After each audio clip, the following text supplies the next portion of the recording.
अस्सलाम वालेकुम अज़ीज़ तलबा। 10वीं जमात के उर्दू मीडियम तलबा व तालिबात के लिए ज्योमेट्री का जो सबक नंबर 7 है, जो आखिरी सबक है, जो इस तालीमी साल का हम जो है डालने वाले थे, अब हमने हमारे यूट्यूब चैनल पर अपलोड कर दिया है। और मुझे उम्मीद है कि वो वीडियो जो है 2 घंटे 58 मिनट का अगर आप देखते हो तो आपके सारे कॉन्सेप्ट जो है वो रिवाइज़ हो जाएंगे। और उस सबक पर मबनी अगर आपको कोई भी सवाल पूछा जाता है तो आप बखूबी उसका जवाब आसानी से दे पाएंगे।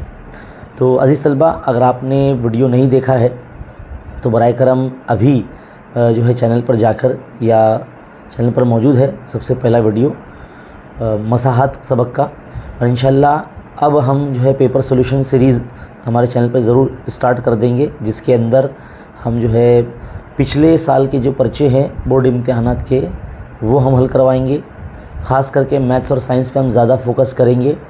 और अलग अलग स्कूल्स के जो है हम प्रिलिमिनरी एग्ज़ाम के पर्चे आपके लिए लेकर आएंगे, ताकि उनको हल करके हमारा जो है कॉन्फिडेंस लेवल बढ़ सके। तो अज़ीज़ तलबा, चैनल पर बने रहिए, वीडियोज़ अब आना शुरू हो जाएंगे इंशाल्लाह। उसको जो है वीडियो देखकर आपको बहुत फ़ायदा होगा और आपके रिज़ल्ट में एक बहुत अच्छा चेंज देखने को आपको मिलेगा। तो मिलती है वीडियोज़ में जिसके अंदर हम पेपर सॉल्व करेंगे। Thank you.